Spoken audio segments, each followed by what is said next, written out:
భ్రమరంబ మల్లికార్జున స్వామి అలాగే ఆలయ EO chairman గారు అలాగే వారి సతీమణి శ్యామల గారు భాస్కర్ రెడ్డి గారు ఈరోజు మనతో పాటు ఉన్నారు. సార్ నమస్తే అండి. నమస్తే మేడం నమస్తే మేడం. నమస్తే అమ్మా. ఎలా ఉన్నారు? బాగున్నామమ్మా.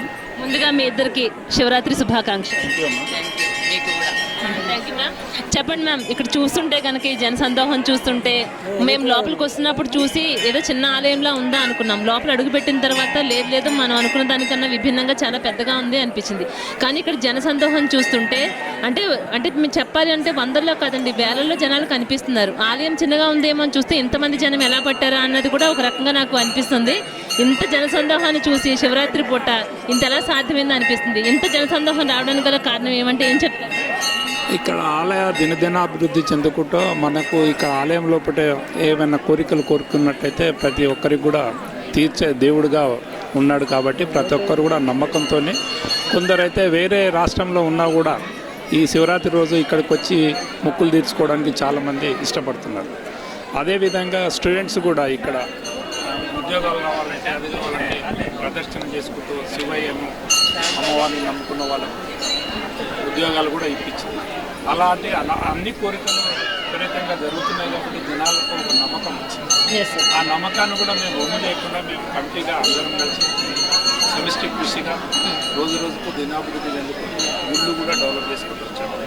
ఇది 1986లో కూడా ఈ ఆల్బమ్ కాలనీ ఏర్పడినప్పుడు ప్లేస్ లేదు, గుడి లేదు, ఏమి లేదు.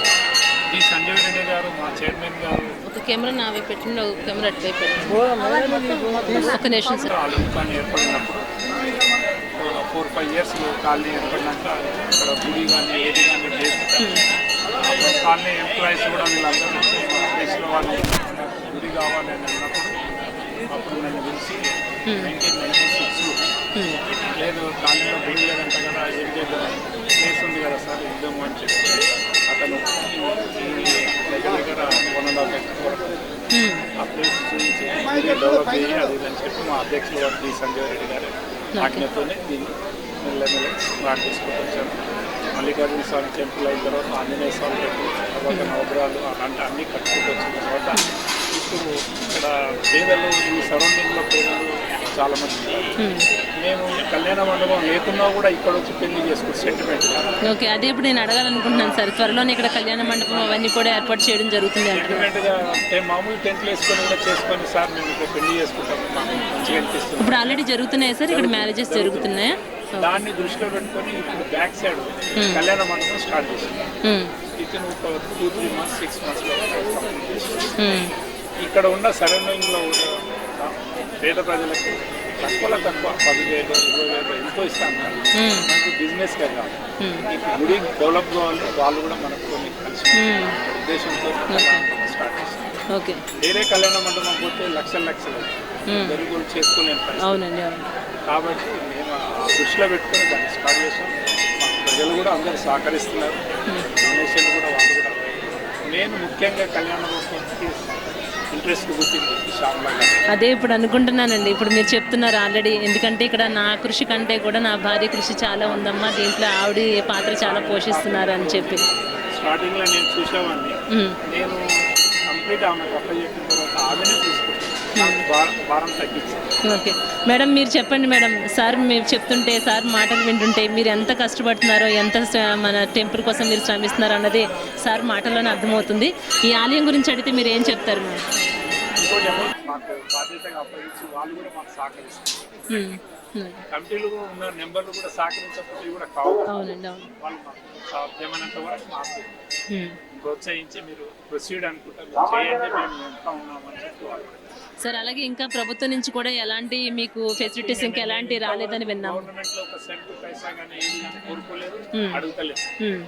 మేమే డెవలప్ చేసినాం ప్రజల సహకారంతో. మేము అప్లై కూడా చేసాం. మేడం ఇప్పుడు మీరు చెప్పండి మ్యామ్, అంటే ఆలయం గురించి అడిగితే మీరు ఏం చెప్తారు?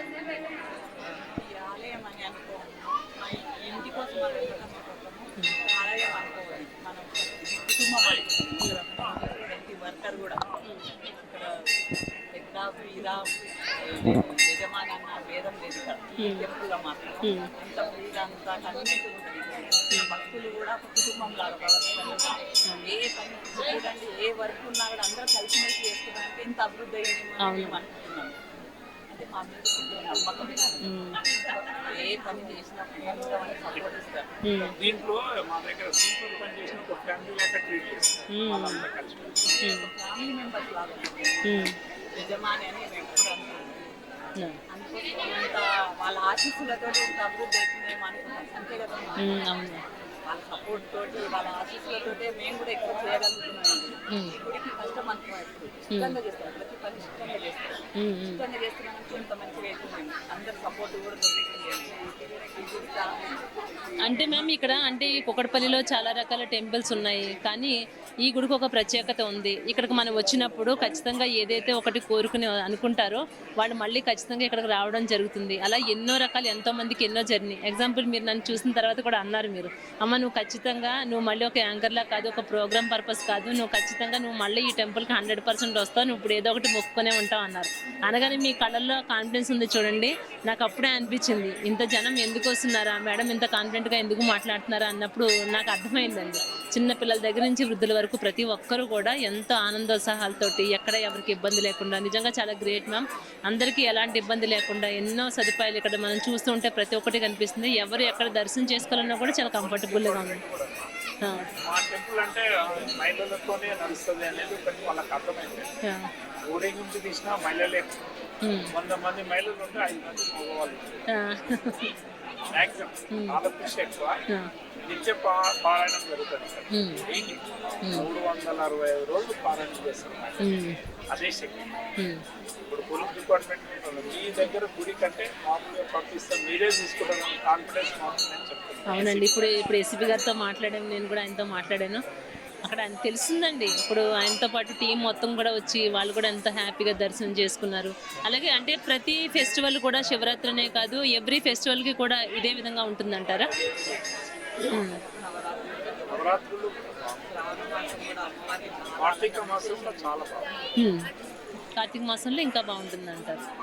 అలాగే ఇప్పుడు పిల్లలు లేని వాళ్ళు ఎవరైతే ఉన్నారో అంటే ప్రతి ఒక్కరు కూడా ఏదో ఒకటి మొక్కుకుంటారు. ఇక్కడ నేను ఎక్కువగా విన్నది ఏంటంటే జాబ్ పర్పస్ ఎవరైనా చూస్తే, ఎడ్యుకేషన్ పర్పస్ కానీ, పిల్లలు లేని వాళ్ళు కానీ, సంతానం కలగడం, ఇలాంటి అందరూ కూడా ప్రాక్టికల్గా ఇవన్నీ అంటే కొంతమందితో మాట్లాడటం జరిగింది.